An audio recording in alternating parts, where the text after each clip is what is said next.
ప్రస్తుతం తెలుగు ఫిలిం ఇండస్ట్రీలో ఎన్నో సూపర్ హిట్ సినిమాలు వస్తున్నాయి. తెలుగు సినిమా కూడా ప్రపంచ స్థాయికి ఎదిగిపోయింది అనడంలో అతిశయోక్తి లేదు. ఇకపోతే రీసెంట్ టైమ్స్లో చాలా మంది తెలుగు పరిశ్రమలో పనిచేయడానికి ఆసక్తి చూపిస్తున్నారు. అయితే తెలుగు హీరోయిన్స్ తెలుగు ఫిలిం ఇండస్ట్రీలో చాలా తక్కువ మంది ఉన్నారు. అయినా కొంతమంది దర్శకులు తెలుగు హీరోయిన్స్కే ప్రాధాన్యత ఇస్తూ ఉంటారు. ఇంద్రకంటి మోహనకృష్ణ వంటి దర్శకులు తమ సినిమాల్లో తెలుగు హీరోయిన్స్ ఉండే విధంగా ప్రయత్నాలు చేస్తారు. ఇకపోతే తెలుగు ఫిలిం ఇండస్ట్రీలో ఎంతో మంది ఇతర భాషా హీరోయిన్స్ మంచి గుర్తింపు సాధించుకొని నేటికి లేడీ ఓరియంటెడ్ సినిమాలు కూడా చేస్తున్నారు. ఇప్పుడు లేడీ సూపర్ స్టార్ అంటే చాలా మందికి గుర్తొచ్చేది నయనతార. తెలుగులో నయనతార చాలా సినిమాలు చేశారు. మంచి సినిమాలు చేసి గుర్తింపు కూడా తెచ్చుకుంది.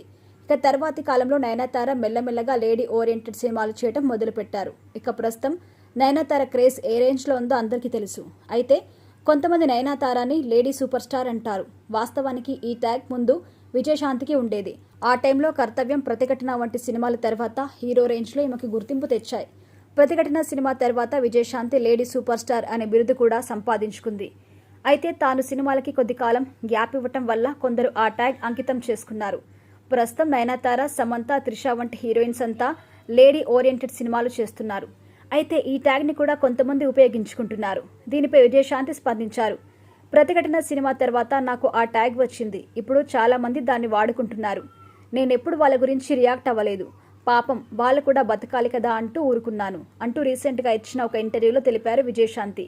అయితే ఆ మాటల్ని కొంతమంది పట్టించుకోనట్లుగా వదిలేస్తారా, పట్టించుకుని తిరిగి సమాధానం ఇస్తారా అనేది కొద్ది రోజుల్లో తెలియాల్సి ఉంది.